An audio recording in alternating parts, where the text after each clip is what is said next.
ಅತ್ತಿ ಏನ್ ಕಟ್ ಮಾಡತ್ತೀವಿ? ಗಣಗಾಯ್ದು ತುಂಬ ಮಾಡು ಎಣ್ಗಾಯಿ ಮಾಡ್ತೀನಿ, ಅದಕ್ಕೆ ಕಟ್ ಮಾಡಕತ್ತೀನಿ.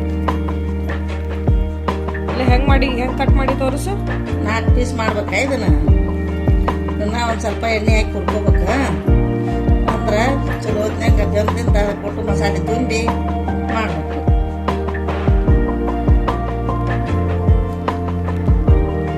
ಕಟ್ ಮಾಡೈತೆ ನೋಡಿ, ಈಗ 4 ಪೀಸ್ ಆಗೈತಿ. ಎಣ್ಣೆಯಾಗ ಹುರಿಬೇಕು, ನೀರು ಎಣ್ಣೆ ಹಾಕಿ ಸ್ವಲ್ಪ, ಅವಾಗ ನರ್ಮ ಹಾಕವ ಒಟ್ಟು ಮಸಾಲೆ ಹಾಕಿ ತುಂಬಿ ಎಲ್ಲಾನು ಪಲ್ಯ ಮಾಡಬೇಕು. ಯಾಕೆ ಹಾಕಕತ್ತೆ ನೋಡ್ತೀವಿ ಹಾಕಿ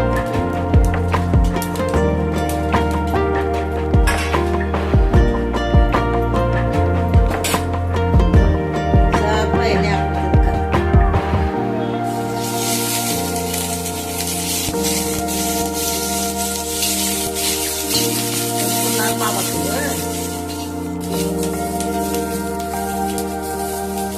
ನಮ್ಮ ಕಡೆ ಮಂದಿ ಇವನ್ನ ಖಾರ ಮೆಣಸಿನ್ಕಾಯಿ ತಿನ್ನಾಕ ಭಾಳ ಇಷ್ಟಪಡ್ತಾರ. ಉತ್ತರ ಕರ್ನಾಟಕ ಮಂದಿ ಖಾರ ತಿನ್ನಾಕ ಭಾಳ ಜೀವ. ರೊಟ್ಯಾಗ ಭಾಳ ರುಚಿ ಆಕತಿ. ಮೊಸರು ಹಾಕೊಂಡು ತಿಂದ್ಬಿಟ್ರಂತೂ ಆಟ ರುಚಿ ನೋಡಿ. ನೋಡ್ರಿ ಇವ ಗ್ಯಾಸ್ ಆರಿಸ್ತೇನ್ರಿ, ತಿನ್ನಿಸಿ ಒಂದು ಸ್ವಲ್ಪ ಆರ್ದಕ್ಕೆಲ್ಲ ಆದ್ಮೇಲೆ ಮಾತಾಡ್ತೀನಿ. ಈಗ ಗಣಗಾಯಿ ಪಲ್ಯಕ್ಕೆ ಮಸಾಲೆ ಮಾಡ್ತೀನಿ. ಮಸಾಲೆ ಮಾಡ್ಕೊಳಕ್ಕೆ ಸಾಮಾನು ನೋಡ್ರಿ, ಉಳ್ಳಾಗಡ್ಡಿ 1 ಬಟ್ಲ, ಟಮಾಟೆ 1 ಬಟ್ಲ, ಶೇಂಗಾ ಪುಡಿ 1 ಅರ್ಧ ಬಟ್ಲ, ಮುರುಘಾ ಪುಡಿ 1 ಸಣ್ಣ ಬಟ್ಲು 1 ಬಟ್ಲ, ಸಣ್ಣ ಬಟ್ಲಿನೇ ಬೆಲ್ಲ, 1 ಚಮಚ ಉಪ್ಪು, ಸಣ್ಣ ಚಮಚ 1 ಚಮಚ ಅರ್ಶಿನ ಪುಡಿ ರೀ.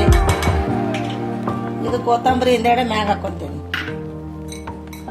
ಇಷ್ಟು ಕಲಿಸಿ ಹುರುಳ ಪುಡಿನ ಶೇಂಗಾದ ಪುಡಿನ ಬೆಲ್ಲ ಎಲ್ಲ ರಾಸ ಹಾಕೊಂಡ ಕಲಿಸ್ಬೇಕ್ರಿ. ಇದನ್ನ ಕಲಿಸಿದ ಮೇಲೆ ಚಲೋ ಇದಾಕೈತಿ.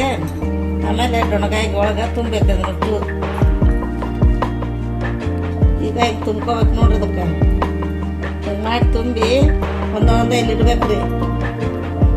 ಕಿಸಲದಾವ ನೋಡ್ರಿ ಇವ, ಇದ್ರೊಳಗೆ ಹಿಂಗೆ ಹಾಕ್ಬೇಕ್ರಿ. ಅವನ್ನ ಮಸಾಲೆ ಕಲಿಸಿದ್ದ ಮತ್ತು ಹಿಂಗೆ ಕೂಡಿಸ್ಬೇಕ್ರಿ. ಅವನ್ನ ನಿಮ್ಗೆ ಖಾರ ಬೇಡಂದ್ರೆ ಬೀಜ ತಕ್ಕೊಡ್ರಿ. ಅವನ್ನ ತಿನ್ರಿ. ನಮ್ಗೆ ಖಾರ ಬೇಕಂತೇಳಿ ಬೀಜದ ತಪ್ಪಲಿನ ಮಾಡಾಕತ್ತೇನೆ ರೀ.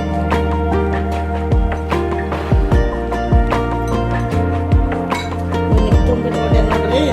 ಈಗ ಒಗ್ಗರಣೆ ಹಾಕ್ತೀನಿ ರೀ. ಅವ್ನು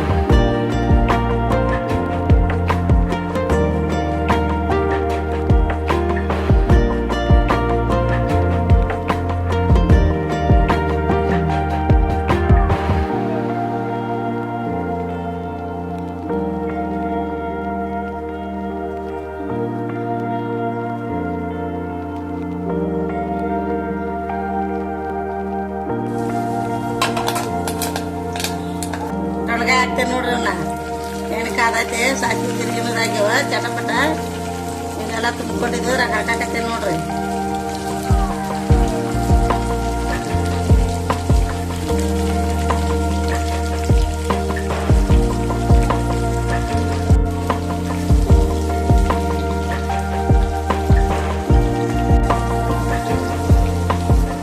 ಎಲ್ಲ ರಾಸ ಹಾಕಿದ್ದೀನಿ. ಇದು ಉಳಿದಿದ್ದ ಮಸಾಲೆ ಇದ್ರಿ ನೀರ ಹಾಕ್ಬೇಕು ಸ್ವಲ್ಪ ಕುದಿಯಾಕ. ಅಂದ್ರೆ ಕುದಿಬೇಕಲ್ಲದ ಚಂದ. ಗಣಗಾಯಿ ಕುದಿತಂದ್ರೆ ನರಮ ಆಕೈತಿ. ಒಂದು 10 ನಿಮಿಷ ಕುದಿಬೇಕ್ರಿ. ಸ್ವಲ್ಪ ಕುದಿತಂದ್ರೆ ಆಕೈತಿ.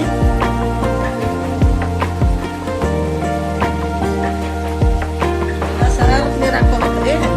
ಗ್ಯಾಸ್ ಆನ್ ಇಟ್ಕೊಂಡು ಮುಚ್ಬೇಕು ನೋಡಿ. ಆಟ ಮುಚ್ತೇನೆ ನೋಡ್ರಿ. ಇದನ್ನ ತಾಟ್ ತೆಗಿರ್ತೇನೆ ನೋಡಿ. ಕುದ್ದೈತಿ ನೋಡ್ರದ ಗಣಗಾಯಿ ರಸ ಎಲ್ಲ ಇಮ್ರೈತಿ. ಚಲೋ ಆಗೈತ್ರಿ. ಗಣ್ಣ ಕುದ್ದೈತಿ ನೋಡ್ರದು. ಹಚ್ಕೊಂಡ್ ತಿನ್ರಿ, ರೊಟ್ಯಾಗ ಭಾಳ ಚಲೋ ಆಕೈತಿ. ಇದ್ರ ಮ್ಯಾಗ ಒಂದಿಟ್ಟ ಕೊತ್ತಂಬರಿ ಹಾಕ್ತೇನೆ ನೋಡ್ರಿ. ಹಸಿ ಕೊತ್ತಂಬರಿ ಅದ್ರ ಮ್ಯಾಗ ಹಾಕಿರ ಘಮ ಘಮ ಅಂತೈತಿ. ಪಲ್ಯ ಟೇಸ್ಟ್ ಆಕೈತ್ರಿ. ರಸ ಇಂಬ್ರೈತಿ ಎಲ್ಲ ಮಿಕ್ಸ್ ಆಗೈತಿ ರೊಟ್ಟಿ ಜೊತೆ ಹಚ್ಕೊರಿ ತಿನ್ರಿ ನಮ್ಗೆ ಟೇಸ್ಟ್ ಹೇಳಿ